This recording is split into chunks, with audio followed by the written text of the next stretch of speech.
En nombre del Centro Cultural Peruano-Japonés les doy la más cordial bienvenida a la charla El kimono más que una prenda. Esta actividad se realiza dentro del marco de la edición 51ª de la Semana Cultural del Japón. Hoy podremos ser testigos de una charla, demostración de vestimenta y desfile de kimono. Por favor, solicitamos su colaboración para el mejor desarrollo de la actividad. No se permite tomar fotografías en los pasillos, por favor mantenerlos despejados en todo momento para la seguridad de todos. Para dar inicio a esta actividad, invitamos al podio a la presidenta de la Asociación Femenina Peruano-Japonesa Fujinkai, la señora Juana Arakaki.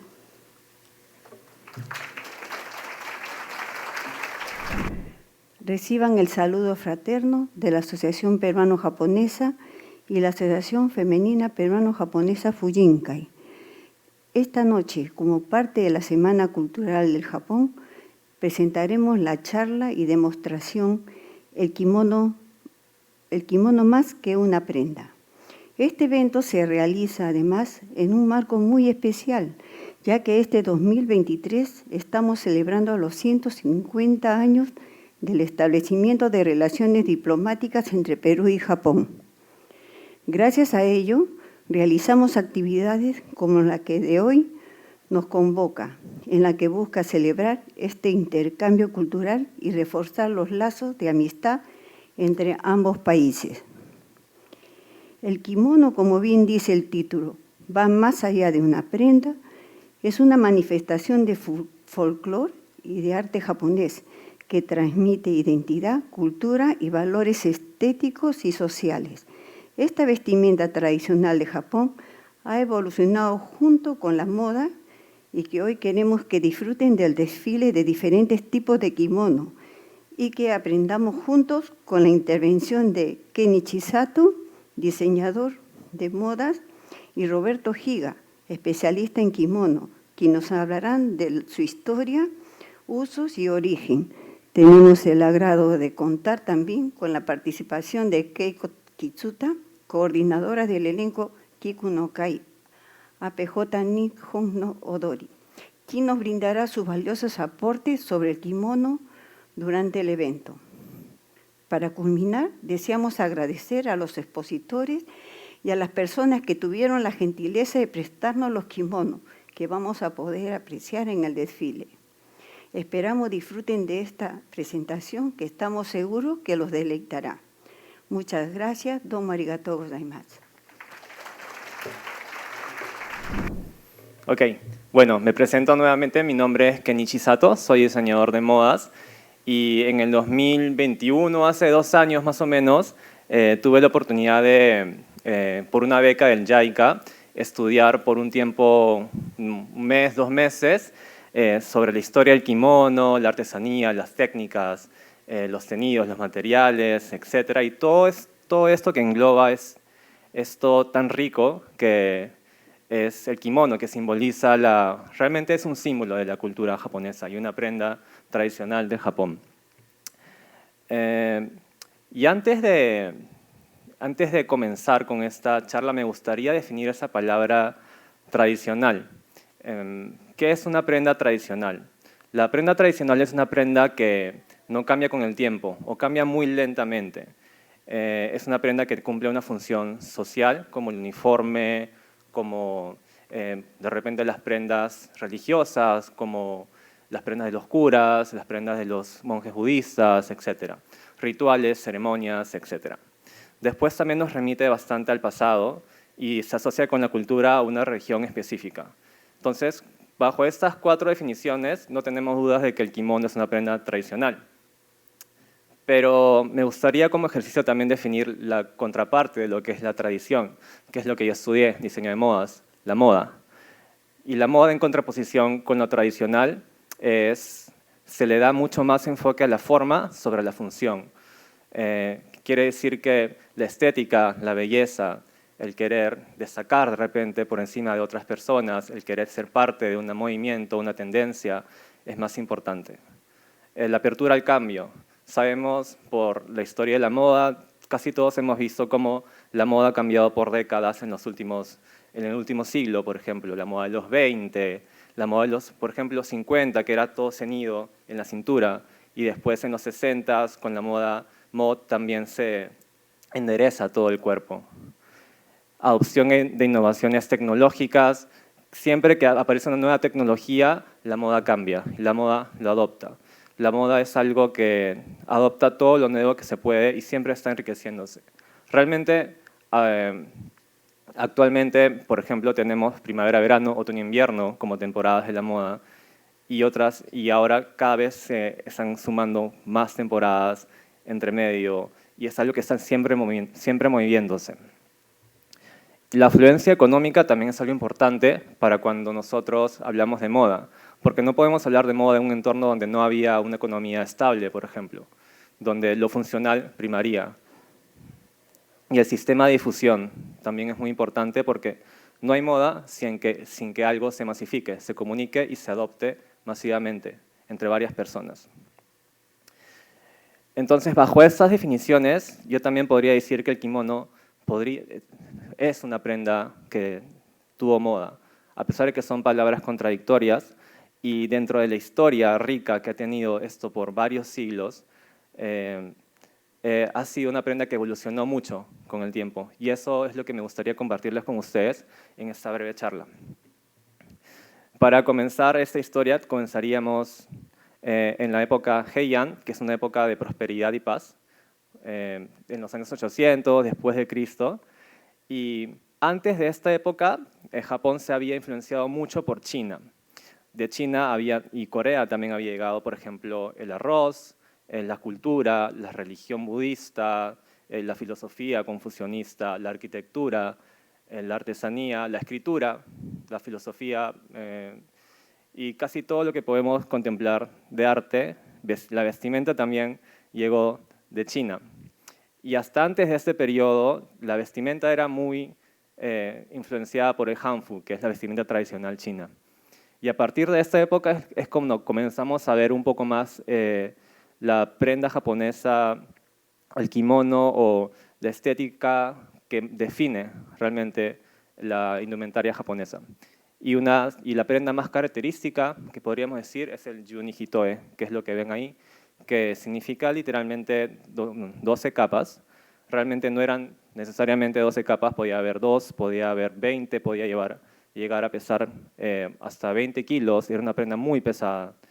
Y la primera parte de esto, lo que pueden ver en el número 1, es el kosode, que es la prenda interior en esa época, que era lo que iba más pegado al cuerpo, sobre un faldón que es el hakama, ¿no?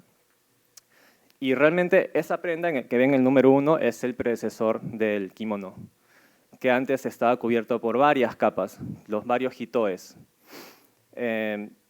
Generalmente se define como 5 capas actualmente. Y es una prenda que todavía se utiliza en la corte imperial, en los emperadores, para ceremonias importantes. Aquí vamos a ver rápidamente cómo se vestían las capas.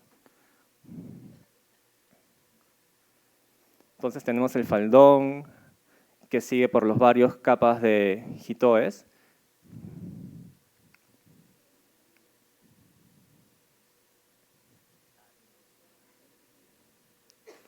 Que luego iba cubierto por una capa un poco más adornada, el wagi, el karaginu, y después el mo, que era un faldón como un apron, que iba solamente hacia atrás. Entonces esta prenda, que era más que nada para ceremonias, era lo más típico, lo más característico, y en muchas pinturas podemos ver a la mujer vistiendo este kimono, esta indumentaria, pero siempre echada, sentada, ¿no? Porque era una prenda realmente muy pesada. Y acá vemos una característica que se repite mucho en varias culturas, que es mientras más pesado, más poco funcional es una prenda, más está sustentando la riqueza. Como diciendo, yo no tengo que trabajar para sobrevivir, yo estoy sobre otras personas. Y también podríamos hablar un poco de patriarcado en ese sentido, porque es como tratar de mantener a la mujer un poco en casa, sin moverse mucho. Y bueno, como les decía, este yuni hitoe es una prenda que se utiliza todavía en la ceremonia en las cortes imperiales, por ejemplo, en el matrimonio. Ese es el último matrimonio entre el príncipe y la princesa Masako, el príncipe Naruhito. Cuando se casaron utilizaron el sakutai para el hombre y el junhitoe para la mujer. Y como vemos, es una prenda muy colorida y tiene varias capas. Y para explicar un poco el significado de ese colorido, me gustaría hablar de la importancia de las estaciones en Japón, como un paréntesis. Porque el clima es lo que realmente forjó el carácter en la cultura japonesa. ¿Y qué hablamos? Cuando hablamos de esto es, por ejemplo, el aceptar el cambio constante para poder sobrevivir. Como sabemos, Japón es un lugar donde las 4 estaciones son muy marcadas. Primavera, verano es muy caluroso, el invierno es muy frío. Y si tú no estás preparado realmente no te preparas de antemano para esas épocas, realmente no sobrevives. Y también es un lugar donde, por esto mismo, se sienten mucho las transiciones, que las cosas se van a acabar. Se habla mucho de la apreciación de la belleza como algo que se acaba, que se desvanece, entonces hay que aprovecharlo mientras se puede. Como experiencia, yo, por ejemplo, cuando estaba en Japón, no me preparé para el invierno y estaba justo bien al norte y estuve con chompa por un par de semanas, me morí de frío, pero bueno, ahí como que aprendí que realmente, prepararse es súper importante. Y la forma como los japoneses a veces son muy puntuales y preparan todo, también refleja mucho este carácter que fue forjado por el clima. Y también hay un temor y respeto hacia la naturaleza. Y esto se refiere a, por ejemplo, Japón es un lugar altamente, con volcanes activos. Es un lugar donde hay terremotos a cada rato, temblores, terremotos, y los desastres naturales son muy comunes. Entonces esto lleva a un temor hacia la naturaleza, pero un profundo respeto. Y además es un lugar donde podemos apreciar en cada temporada, hasta en Japón, en un antiguo calendario, habían 72 microestaciones. Se dividía el año en 72 microestaciones y en primavera podemos ver distintas flores como los sakuras, en verano florecen otras flores, comienzan a salir otros animales, en otoño caen las hojas, el rojo, el amarillo, en invierno el blanco que domina sobre todo. Entonces, todo este cambio de clima, toda esta riqueza en cambio en el vivir, hace que la gente quiere celebrar esto también. ¿Y cómo es que se refleja en el vestir? Dijimos, por ejemplo, vistamos las estaciones. Entonces, tiñamos las prendas aprovechando la vegetación que encontramos en cada estación, por ejemplo, y antepongámonos un poquito. No nos atrasemos, sino adelantémonos un poco de las estaciones, como por ejemplo ahorita que hay muchos lugares donde ya están saliendo los árboles navideños, por ejemplo, como anteponiéndose a esa alegría que de repente significa estas épocas del año. Y eso también era un reflejo del buen gusto en esas épocas. Saber los códigos, los colores que se tienen que utilizar en cada venir de estaciones para reflejar el buen gusto, sobre todo dentro de la corte. Acordémonos que cuando hablamos de moda casi siempre estamos hablando de moda de la nobleza en su mayoría. ¿Y cómo se llama este código que utilizaban? Se llamaba Kasane no Hirome, y eran estas paletas de colores que utilizaban que una persona de esa época, viendo esa paleta de colores, esos 5 colores, por ejemplo, podía distinguir a qué se estaba refiriendo, cómo se llamaba esa paleta, porque cada paleta tenía su nombre propio. Por ejemplo, esta paleta se llama Umegasane, o capas de ciruelo podría decirse, y esta Yuki no Shita, que es bajo la nieve. Entonces todos tenían como esos nombres poéticos, bonitos, y es una manera de celebrar, de apreciar y de codificar un poquito cada estación que se viene. Después de esta época, viene la época Kamakura de Muromachi, y es una época de transición, de conflictos, donde los samuráis comienzan, es una época de guerras y los samuráis comienzan a dominar un poco más. Es una época de movimiento, en contraposición con la época Heian, que era mucho de paz y prosperidad. Entonces, las capas se van eliminando y adoptan la capa más interna, que es el kosode. como prenda principal. Y también para esto eran las prendas que desde antes ya utilizaban el pueblo en general. Y cuando hablamos de kosode, hablamos de esta manga que está en círculo rojo, que es, kosode significa manga chica, pero no es que la manga sea corta, sino que el hueco de la manga la boca es pequeña en oposición con el osode, que es la de abajo, que es la boca totalmente cilíndrica, ancha, que era la característica de los yuni hitoe, de la izquierda. Y bueno, teníamos estos looks un poquito más sueltos, digamos, ¿no? Y con este cinturón o cintura o obi, que era bien delgadito. Y vamos a ver que para la época de Edo esto cambia, y en la época de Edo, de 1600, es cuando ya realmente comenzamos a ver el kimono como nosotros lo conocemos, con la silueta ya que nosotros conocemos como prenda tradicional. Entonces hubo toda esta transición a lo largo de los siglos. El obi, que es el cinturón, se agranda también. Y esta época de Edo es donde realmente, de nuevo, Japón cierra sus puertas hacia el exterior, hacia el occidente. Y realmente este ciclo de como cerrar puertas y abrir puertas a mí me recuerda un poco a mi proceso creativo o de muchas personas, en la que por mucho tiempo yo estoy influenciándome de otras personas, estoy investigando bastante y estoy como que tratando de interiorizar todo lo que hay afuera, y después me encierro para crear y comenzar a crear mis propios diseños.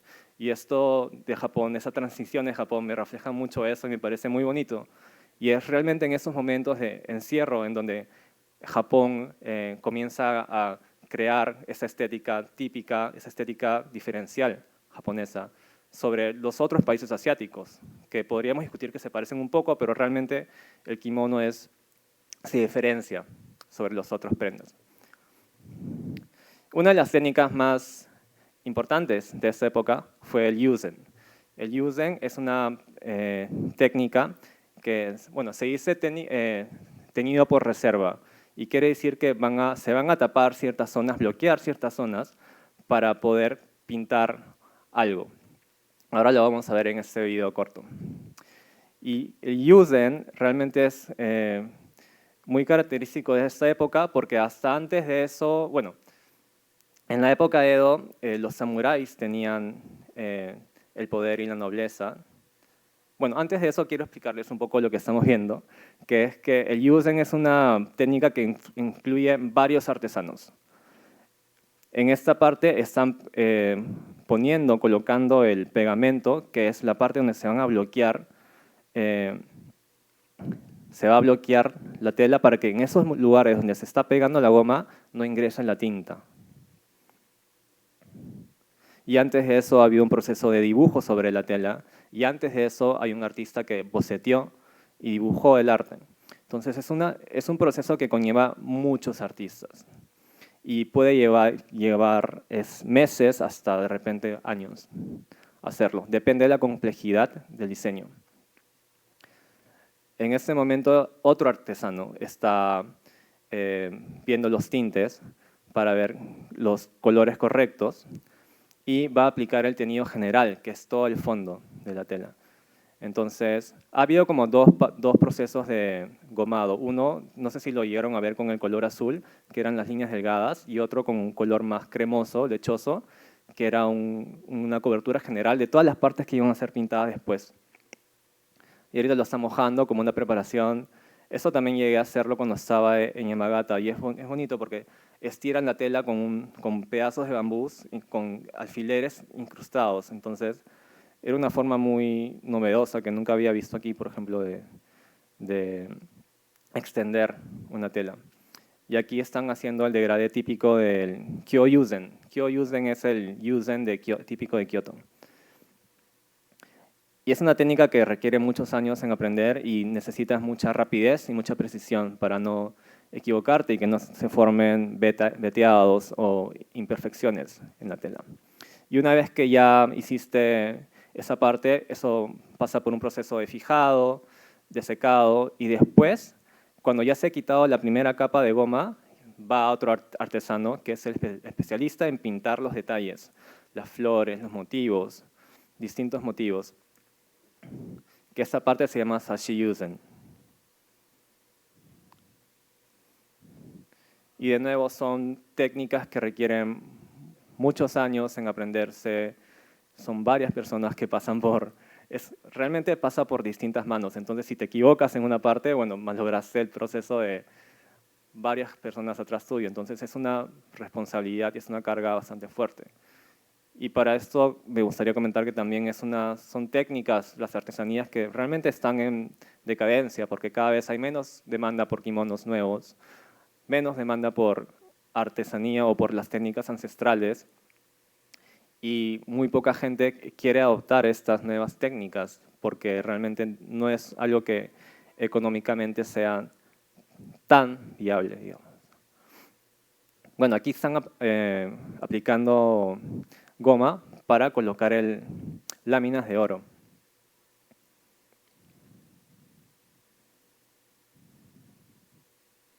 Entonces, como vemos, es un proceso súper laborioso. Y todo esto, bueno, esa es la parte final hasta llegar a la prenda. Y lo que les estaba comentando antes era que el yuzen es muy importante porque las castas se dividían en, por ejemplo, nobleza, samuráis, agricultores, luego los artesanos y al final ya estaban los comerciantes. Pero los comerciantes, a pesar de estar en la base de la pirámide, fueron los que se hicieron más ricos por el comercio en esas épocas y comenzaron a querer adoptar la moda, la estética de la nobleza. Y la nobleza lo que hizo fue comenzar a bloquear o a prohibir ciertas técnicas o ciertos motivos en las prendas, en los kimonos, para que no se copien de ellos. Entonces, de ahí es que realmente nace esta técnica de yuzen, del pintado a mano, con el engomado, de esta prohibición. Y así fue como la clase comerciante y los artesanos pudieron comenzar a crear diferentes técnicas nuevas. El ebamo-yo es uno de los pilares del diseño textil en la época Edo. Y bueno, esta es una técnica yuzen, pero el ebamo-yo significa vemos como en el kimono hay estos cortes, no sé si vemos esa raya horizontal. Entonces, el ebamo-yo significa que todo coincide, cada corte, cada pedazo coincide derecha con la izquierda. Y fue uno de los pilares, una de las cosas más difíciles de lograr que se lograron en esta época. Y no podemos dejar de hablar de los kimonos sin hablar de las yuyo, que eran las cortesanas, prostitutas de esa época, porque realmente las que tenían mayor grado eran las que utilizaban los kimonos mucho más lujosos. Otra prenda súper bonita para mí es el Hikeshi Banten, que era la prenda de los bomberos de esa época. Y lo que me encanta es que por afuera está tenido 100% con índigo, y a veces tenían estos motivos. Y está hecho con una técnica que se llama sashiko, que es utilizar varias capas de kimono, digamos, de una prenda, y unirlas con un bordado, digamos, con un hilado. Y todos esos puntitos que vemos son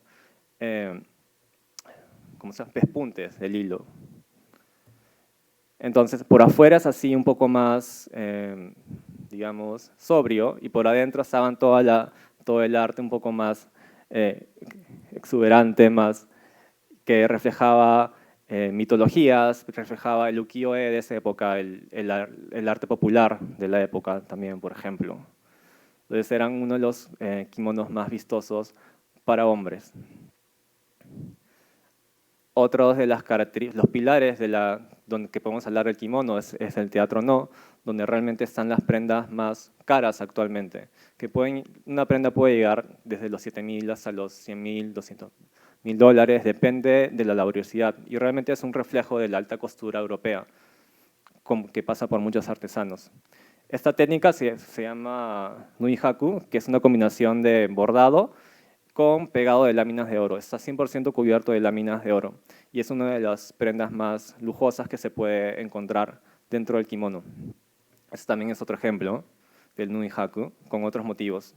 Y el teatro kabuki, que es el teatro más popular, el teatro más colorido, que tiene una historia muy peculiar porque lo creó una mujer, pero después comenzaron a prohibir que las mujeres actúen en este teatro del kabuki por un tema de prostitución también. Es súper interesante si lo chequean en YouTube, la historia del kabuki. Después solamente los hombres podían hacer ese teatro. Primero los hombres jóvenes, pero sucedió lo mismo que con las mujeres. Entonces después solamente los hombres más mayores comenzaron a poder hacer este tipo de teatro. Un paréntesis, quiero contarles un poco sobre mi experiencia personal. Yo en el 2016 tuve la experiencia de ir a Japón, a Yamagata, que es la ciudad donde nacieron mis padres, mis abuelos, mi abuelo. Y ahí tuve la bendición, digamos, de aprender todo lo que es construcción de un kimono, por ejemplo. Bueno, llegué a tejer 2 yukatas, que es la versión casual de verano, que se utiliza mucho en casa, pero también para salir a los matsuri, por ejemplo. Entonces esas 2 prendas, la que yo tengo puesta y la que ven atrás, son las que yo llegué a hacer en una semana, por ejemplo. Y además de eso, también aprendí técnicas de teñido. Por ejemplo, ese es el Benibana Zome, que es teñido con cárdamo, que la curiosidad de esta planta es que te permite teñirlo en varios colores distintos, desde el amarillo hasta el rojo y hasta los violetas, depende cómo lo hagas. Otras cosas que hice fueron experimentos escultóricos, digamos, con el tanino de kaki, que endurece la tela, entonces te permite crear diferentes formas. Y lo que más me dio curiosidad, lo que más me movió de la técnica del kimono es cómo es una prenda que realmente no desperdicia. Si nosotros vemos aquí abajo como que el pedazo de rectángulo largo que se corta en varias partes, esa es la tela del kimono, que es 34 centímetros de ancho por 13 hasta 15 metros de largo. Y eso se corta en diferentes secciones y esas son las piezas que conforman el kimono, como lo vemos arriba. Entonces no se desperdicia casi nada o nada de la tela que se utiliza. Y en contraposición tenemos el patronaje occidental, que muchas veces para crear prendas o diseños más llamativos se desperdicia mucha tela. A mí me afectaba como el 20% de la tela, 30% la tenía que botar al tacho después de hacer una prenda, por ejemplo. Y eso es lo que más me motivó. Es como este kimono que es una prenda realmente sostenible, que dura varias generaciones porque se puede pasar de una persona a otra, de una generación a otra. Es inclusivo con los cuerpos, porque si se lo pasas a una persona que tiene un cuerpo más ancho, siempre hay lugar dentro del kimono para extender la prenda o encogerla o alargarla también. Y eso fue lo que me motivó, por ejemplo, en el 2018 a hacer mi colección que fue para un concurso de Perú Moda, que se llama Jóvenes Creadores del Mundo, en la que construí prendas que nosotros conocemos, como la camisa, el polo, el t-shirt, el pantalón, con esta técnica de diseño que se llama Zero Waste o cero desperdicio. Si vemos aquí el cuadrado del medio, es como el juego era cómo crear las piezas para que armen como un rompecabezas dentro del ancho de la tela. Y fue un ejercicio muy, muy divertido. Y eso fue lo que, bueno, me llevó realmente a poder ir visitar otros lados después de ganar el concurso, por ejemplo. Bueno, eso es mi experiencia. Y ahora, como para ir cerrando los motivos en el kimono, algunos quiero mostrarles, por ejemplo, el kamon, que es el símbolo de la familia. Es algo que también podemos ver en algunos kimonos.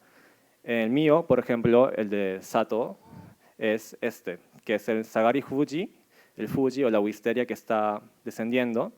Y realmente no es que sea propio de mi familia, o sea, es un emblema que nosotros adoptamos de varias que ya existen. O sea, muchas familias pueden tener este emblema realmente, pero una vez que lo adoptas ya es tuyo como que por generaciones, ¿no? Otra de los motivos interesantes que de repente van a ver en el uchikake del desfile de hoy, uchikake es la prenda más exterior como un abrigo que se utiliza en las ceremonias de casamiento.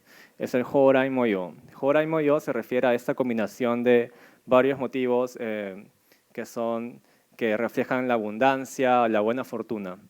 Entonces tenemos, por ejemplo, la grulla, el tsuru y la tortuga, que bueno, se llama tsurukame. que reflejan, por ejemplo, que llegues a vivir 100 años, que llegues a vivir varios años. Y la otra que podemos ver son el Shochikubai, que es el pino, bambú, ciruelo, que lo podemos ver aquí, por ejemplo, ¿no? Pino, ciruelo, bambú. El bambú es el que está en el centro, más vertical, que se les llama los mejores amigos del invierno, porque son plantas que sobreviven en el invierno. Entonces habla mucho del amor en las épocas difíciles, por ejemplo. Cómo puede perdurar el amor en épocas difíciles. Es muy bonito también y muy poético. Otra técnica muy bonita es el shibori, que es amarrar ciertas partes. También es por reserva. Amarra ciertas partes para crear estos pequeños lugares, que los lugares que ven puntitos blancos son los lugares donde no entra el teñido de la tela. Y es un proceso muy laborioso y muy difícil también, porque es muy fácil equivocarse y requiere mucha técnica y experiencia. La tejeduría o el tsumugi también era algo muy importante en el arte textil japonés, que antes de la época Edo se valoraba mucho como algo de la nobleza, pero después llegó a pasar para la gente más del pueblo, porque fue relegado por estas técnicas más coloridas, como el yuze que nosotros vimos, ¿no? Por ejemplo. Y eso fue más o menos la evolución. Después hubo otros momentos importantes, como la era Meiji, en la que Japón de nuevo abre sus puertas, pero ya la ropa occidental comienza a invadir todo Japón, hasta el fin de la Segunda Guerra Mundial, en donde ya Japón adopta por completo la moda o la indumentaria occidental. Eso fue más o menos el recorrido del kimono a través de los tiempos. Una pausa con gatitos bañándose en un zen. Y bueno, ya llegamos a la época actual, en la que realmente el kimono y muchos derivados son prendas que reflejan la tradición y reflejan el pasado, como dijimos, y nos remite a una cultura en específico. Pero también nosotros vemos que hay pequeñas semillas de contemporaneidad, si se puede decir, en el kimono. Por ejemplo, este es un loco, se llama Kira Times, es de Yamagata. Según he visto en los videos, es agricultor, pero en su tiempo libre hace estos estilismos de kimono, llama modelos, compra kimonos de segunda mano y comienza a estilizarlos de una manera contemporánea, fresca, que habla mucho de la actualidad. Y muchas marcas también que venden kimonos están comenzando a hacer estilismos mucho más que atraen a un público mucho más joven y son un poco más atrevidos, digamos.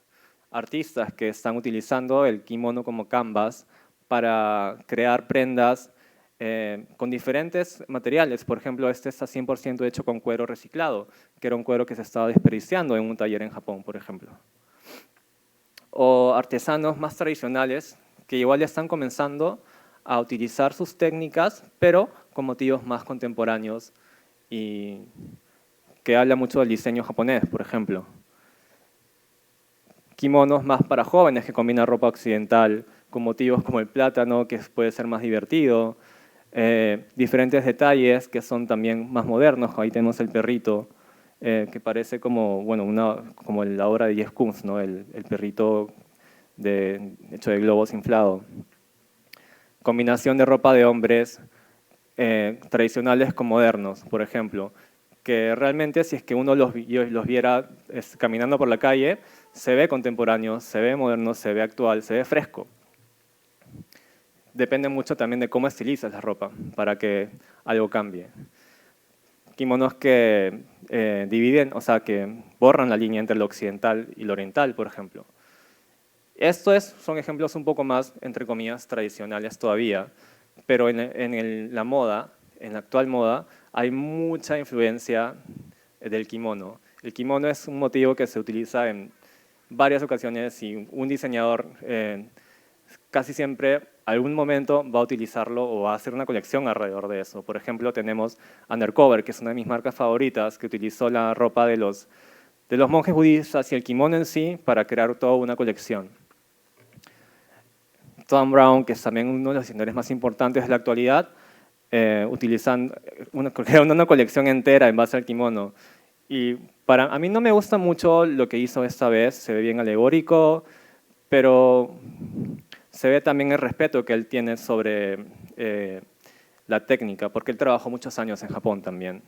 Comme des Garçons, que es una marca japonesa que ha hecho de todo, pero una de sus influencias es el kimono como algo que en la moda europea normalmente se utiliza el cuerpo y se quiere resaltar una parte del cuerpo. Y el kimono hace todo lo contrario, crea una forma cuadrada o cilíndrica que esconde el cuerpo. Entonces, esa esencia del kimono se transmite en las obras de Comme des Garçons, por ejemplo, o de Yohji Yamamoto, que utiliza sastrería occidental, pero la artesanía que utiliza en alguno de sus bordados, por ejemplo, siempre utiliza artesanos japoneses como para que puedan sobrevivir la artesanía y la técnica, la tradición japonesa.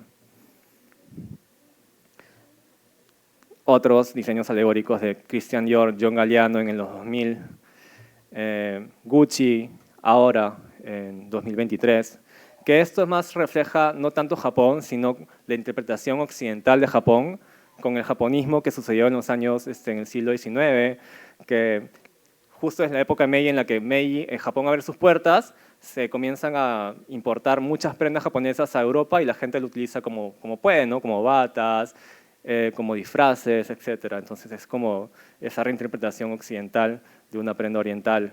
Issey Miyake, con sus prendas también volumétricas, y diferentes diseñadores.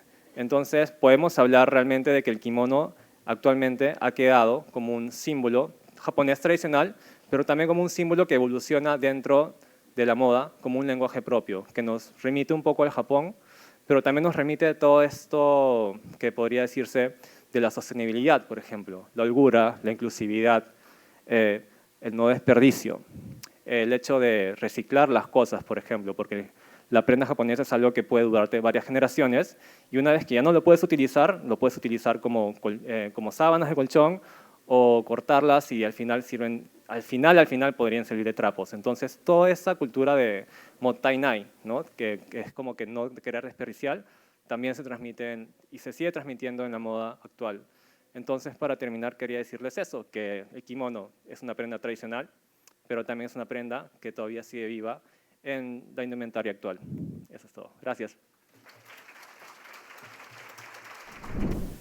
Muchas gracias, Kenichi. A continuación realizaremos una demostración de Kitsuke, el arte de vestir un kimono. Invitamos a Roberto Higa y a Keiko Kitsuta, ambos monitores del elenco de danza japonesa Kikuno Kai APJ Nihon Odori.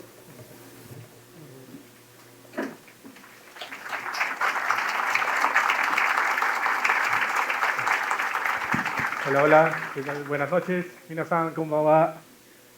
Bueno, muchas gracias por venir, por asistir a esta charla. Bueno, gracias Kenichi por habernos dado una charla, un recorrido por la historia del kimono y cómo se confecciona un kimono, ¿no? Muy interesante. Y bueno, ahora con Keiko vamos a hacer una demostración en vivo de cómo se pone un kimono y luego un desfile de los diferentes tipos de kimono que tenemos, ¿no? Entonces vamos a hacer una demostración, vamos a ponerlo un poquito más adelante para que puedan verlo mejor.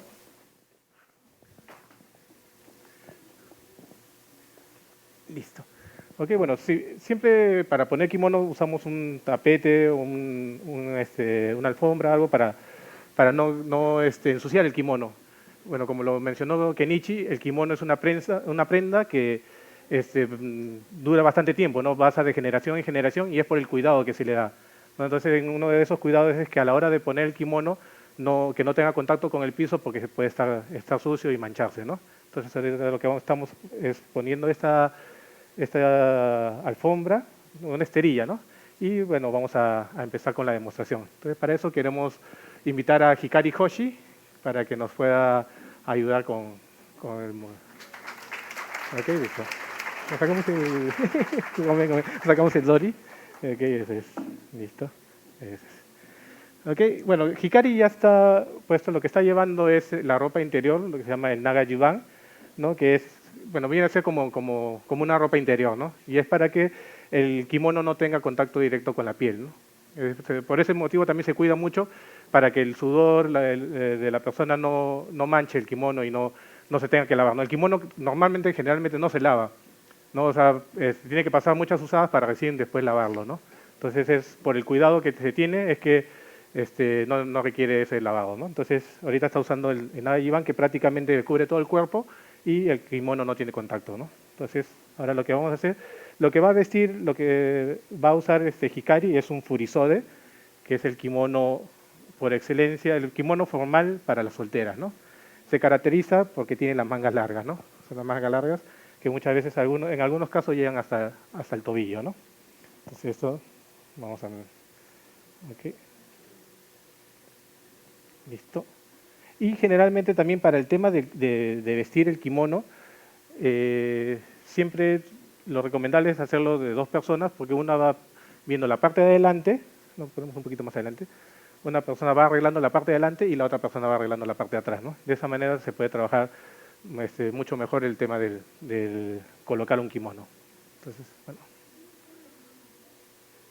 lo que se tiene que cuidar mucho es el tema del cruce de lo que es tanto el kimono como la ropa interior, ¿no? Que siempre el cruce tiene que quedar en el centro del cuerpo. ¿Listo? Entonces ahora vamos y bueno, también otra de las características que mencionó Kenichi con el kimono es que se adapta al cuerpo de la persona, ¿no? Entonces, por ejemplo, en este caso el kimono es súper largo, ¿no? Entonces lo que se hace es levantar el kimono para poder medir, ¿no? Y lo que se hace, siempre el lado izquierdo va encima del lado derecho. Entonces primero vamos a medir que la línea del kimono llegue a la altura de la pierna y la base esté rozando el empeine, ¿no? Esa es la altura ideal del kimono. ¿Listo? Entonces medimos ahí y luego ya ponemos el lado derecho por dentro, ¿okay? Y el lado izquierdo ya para que quede en su sitio. Acá vamos levantando todo esto y ponemos la pita o himo, ¿no? Que es para asegurar el kimono. Uy, perdón. Ese es. Listo, acá ajustamos.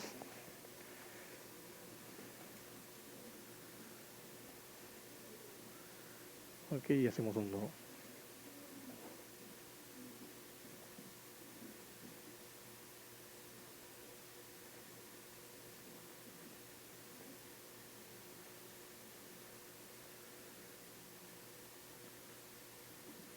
Listo.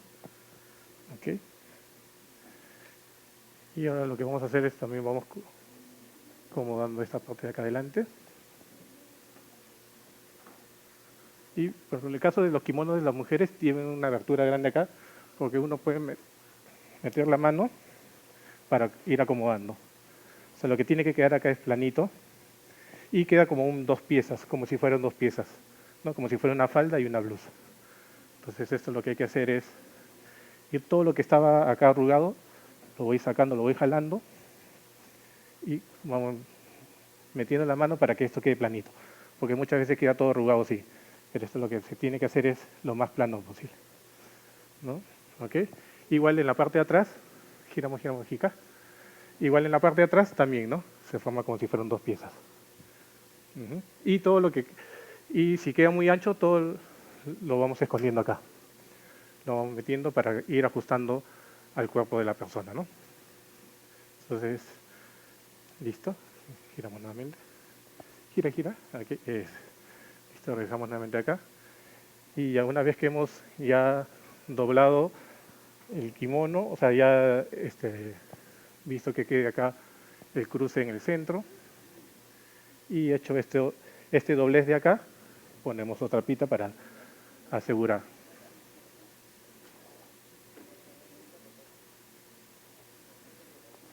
Y vamos ajustando.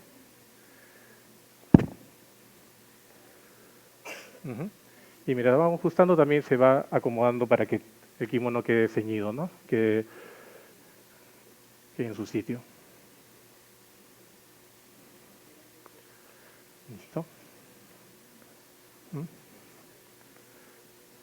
Ok. Y también lo otro que se hace es, se va estirando para que la espalda no haya ningún doblez acá en la espalda, ¿no? Entonces, igual, por ejemplo, si normalmente queda, a la hora que uno ajusta se va quedando estas arrugas. Y lo que se hace es, se va jalando a los costados, y todo se va metiendo acá al costado. Como si fuera una alfombrita, y voy metiendo todo debajo de la alfombra, ¿no? Ok, eso es. ¿Listo? Eso. Y lo que hacemos es, ahora esto de acá está muy largo, ¿no? O sea, siempre tiene que quedar, el kimono se tiene que ver como si fuera dos piezas, ¿no? Y este doblez de acá se llama ohashori, ¿ok? Este doblez siempre tiene que quedar, entonces, pero está muy largo, muy abajo, ¿no? Entonces lo que hacemos es subimos un poquito, y bueno, lo vamos asegurando con la pita que tenía ahí, ¿ok? Ese es. Sí, ¿no? Ujú.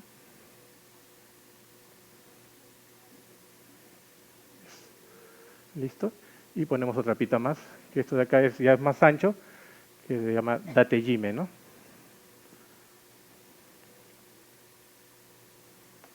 Y esto ya es para asegurar ya el kimono para poner el obi.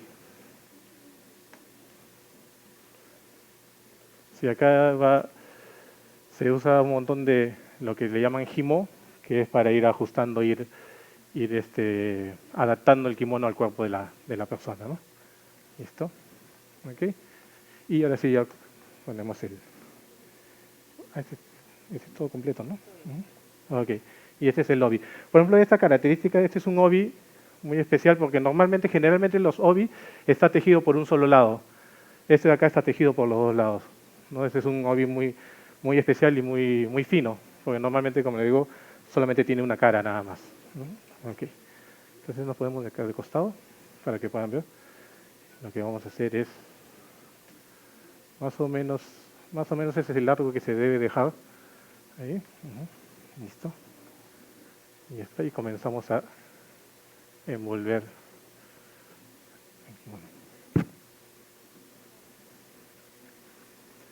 Listo. Bueno, eso de acá que le estamos poniendo es la faja que se llama obi, que es lo que envuelve todo el kimono, ¿no? Eso. Y se le pone ahí una especie de cartón que se llama obita para darle la firmeza, la rigidez al obi. ¿Listo?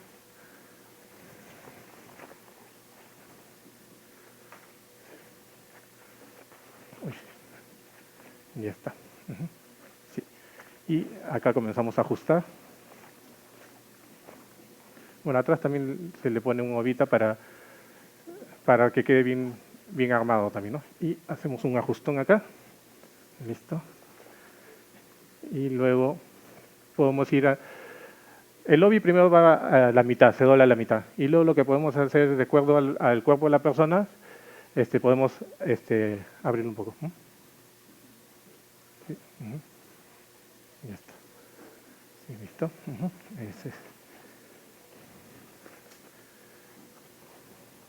Ahí. Igual, seguimos ajustando. Okay, ese es. Sí, en realidad hay que tener fuerza para poder poner el obi. Ok, soltamos esto.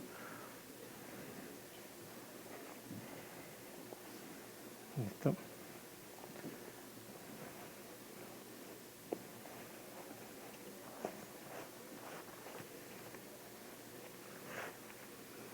Un ajustón más. Sí. Ok, listo. Y ahora, bueno, ponemos esto de acá, que es como una especie de elástico para poder hacer los moños, ¿no? Ok, más adelante. Listo. Ok, y acá ya comenzamos a hacer el armado del body, el moño. Entonces, vamos a hacer esto acá.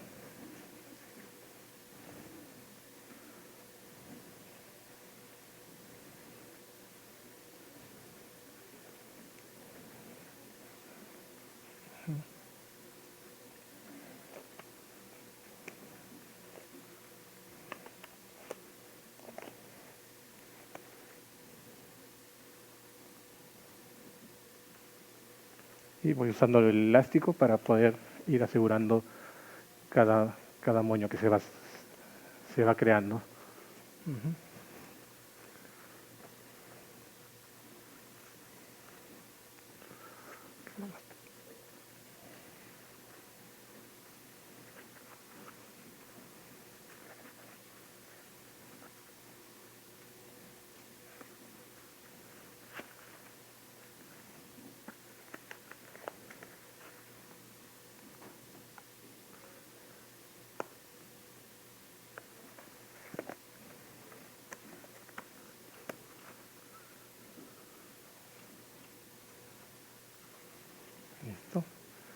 Ponemos ahora el makura, que es una especie de almohada. Bueno, literalmente se llama almohada, ¿no? Para poder levantar el obi y pueda quedar arriba, ¿no? Eso es. Ujú.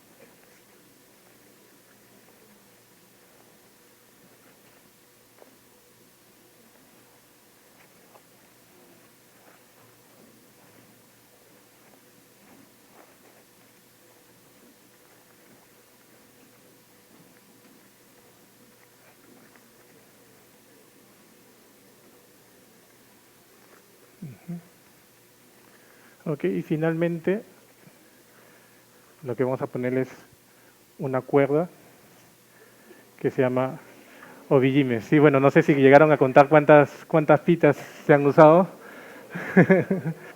Ok, este es. Y esto ya para poder guardar todo lo que sobró del obi de la faja. Lo que hacemos acá es lo escondemos también el makura. Y me faltó decirle también, la makura lleva esta tela como una tela corrugada que se llama obiage, ¿no? Que eso sirve para tapar el makura para que no se vea, ¿no? Y luego ya esto es el obijime.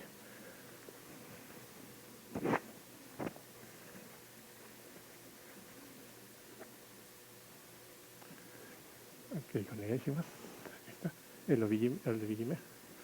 Igual acá también se tiene que ajustar, ¿no?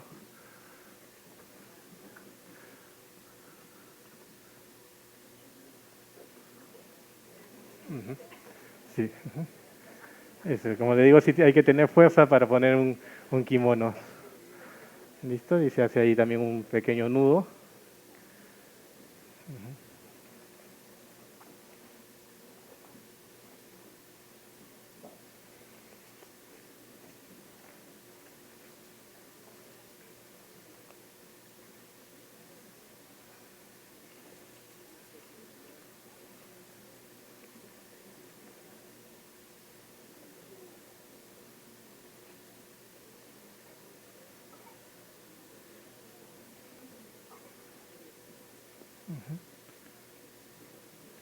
Y finalmente el obijime queda con la puntita hacia arriba, ¿no?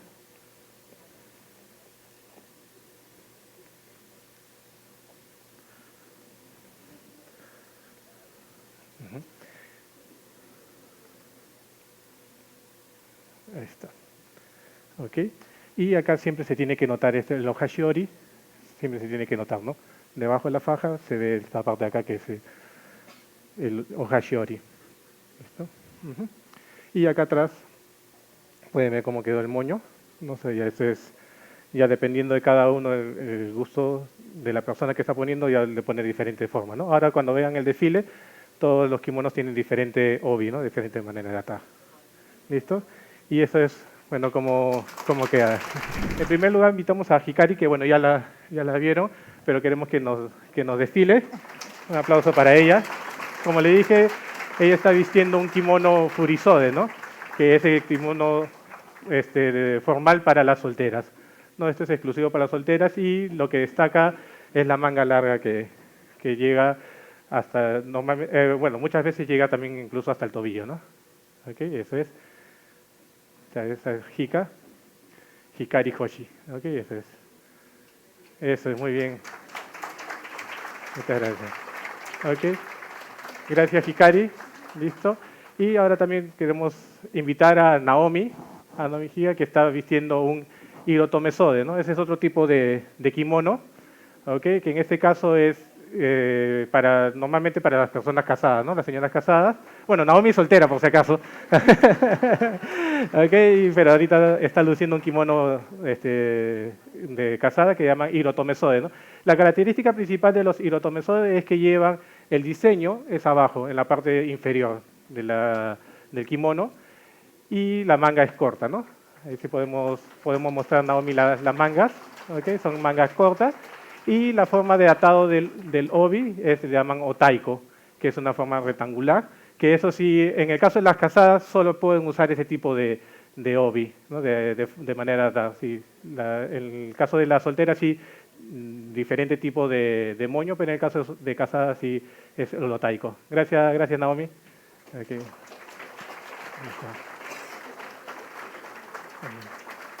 ¿Listo? Keiko. Invitamos a Midori, que nos muestra un kurotomesode. Es un homongi y tiene la peculiaridad que tiene las crestas, 5 crestas, que en Nihon le dicen mon, ¿no? Entonces, cuando tienen esos mon es de mayor calidad, ¿no?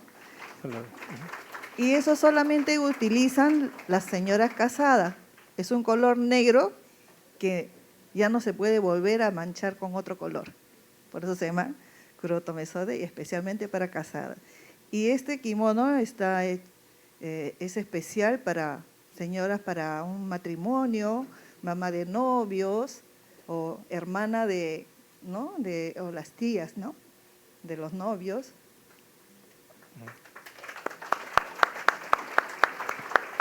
Ok, muy bien. Listo, continuando con los diferentes tipos de kimonos, también vamos a presentar kimonos que también usan adolescentes, ¿no? En este caso Mitsude Yagi nos está modelando lo que es un hakama, que es una especie de falda pantalón, ¿no? Lleva el kimono por dentro y encima va un hakama, ¿no? Este caso también es un kimono formal y que lo utilizan generalmente para la ceremonia de graduación. En este caso, graduación del colegio, también hay para adultos, que es la graduación de la universidad, o también el tema para alguna ceremonia en especial, ¿no? Este es como le digo, ese es el hakama y lo está luciendo Mitsude Yagi. Muchas gracias, Mitsude.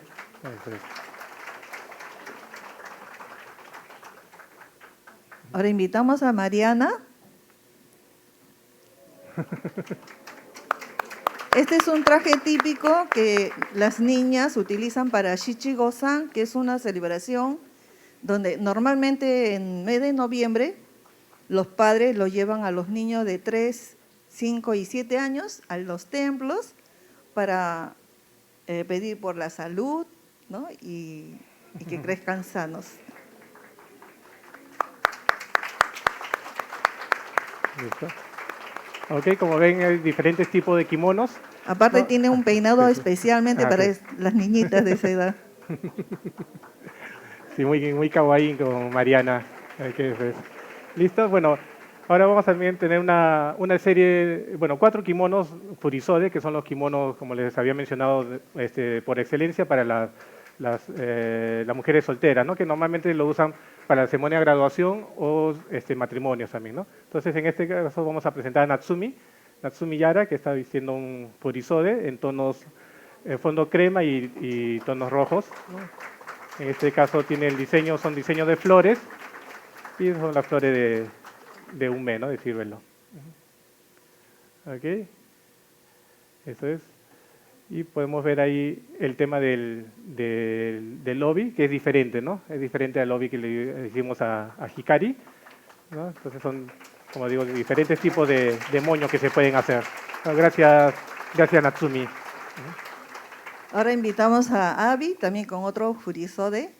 Vean la peculiaridad del diseño, ¿no? El cuello, el hombro y la manga es un solo diseño. Enséñale, muestre tu ajá, ¿no? Es difícil de conseguir ese tipo de diseño porque tiene que coincidir los dibujos.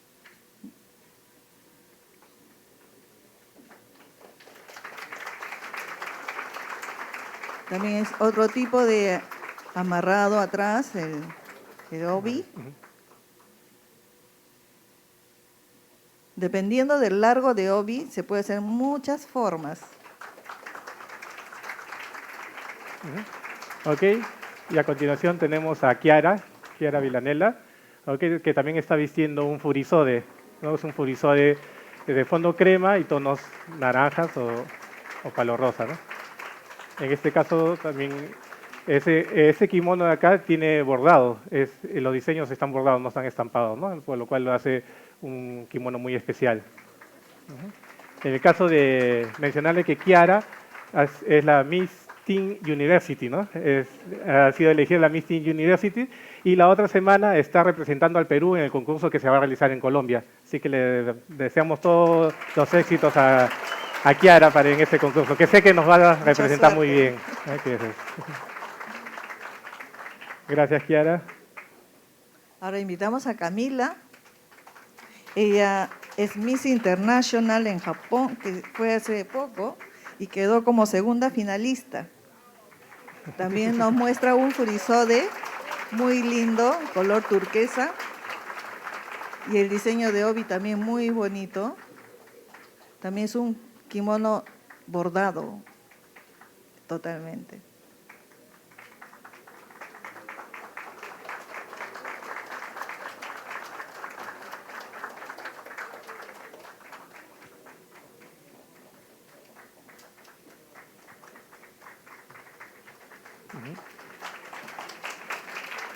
Bueno, ahí hemos presentado los diferentes tipos de kimonos para niñas, adolescentes, casadas, solteras, y eso es lo que normalmente los kimonos que usan en casi todo el Japón. Pero también queremos presentarles kimonos regionales, ¿no? En este caso queremos presentarles 2 kimonos de la prefectura de Okinawa, ¿no? En primer lugar vamos a invitar a Seigen Díaz, que está vistiendo un kimono de caballero, de hombre, ¿no?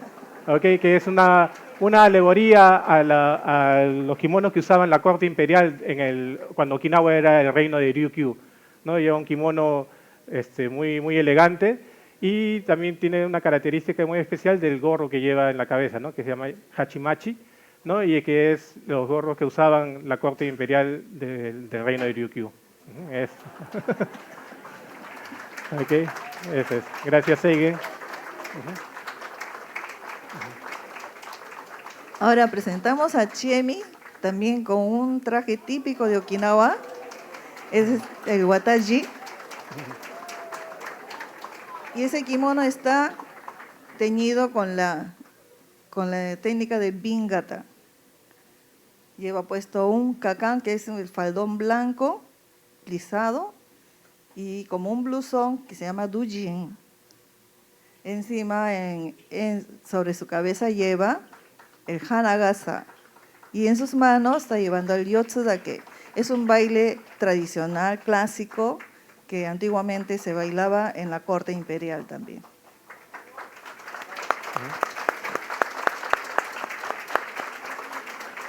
Okay. Bueno, y Kenichi en su exposición habló sobre los kimonos de matrimonio, de novios, ¿no? Entonces, en esta ocasión sí hemos podido conseguir trajes tanto de novio y de novia, ¿no? Entonces queremos invitar a Akun para que pueda modelarlo lo que es el traje de novio, ¿no? De una persona, que también lleva un hakama, ¿no? Que es Mitsue modeló un hakama de mujer, acá en este caso también los hombres llevan un hakama, que es una especie de falda pantalón, el kimono, y encima de lo que es el kimono lleva un haori, ¿no? Que es una especie de saco, ¿no? Que lo hace muy elegante. Ahí está. Okay, ese es. Gracias, Akun. Okay, bueno, ese es el novio. Le pedimos al novio que espere un momento porque vamos a presentar a la novia. Okay. Sí, ahora vamos a presentar a Madoka, que está con un traje de novia, Hanayome, y es un kimono que se llama Hiki Furisode. Es un kimono mucho más largo, mide hasta 2 metros, y que llevan las novias. Actualmente usan de diferentes colores. Antiguamente las novias usaban solo blanco, pero ahora la moda también hace que cambie, ¿no? Como dice Kenichi. Entonces ella está llevando un hikifurizo de color fondo negro. Y ella, aparte de llevar el obijime, obiage, lleva un cinturón que se llama shigoki. ¿Ha visto el cinturón abajo? Es diferente, ¿no?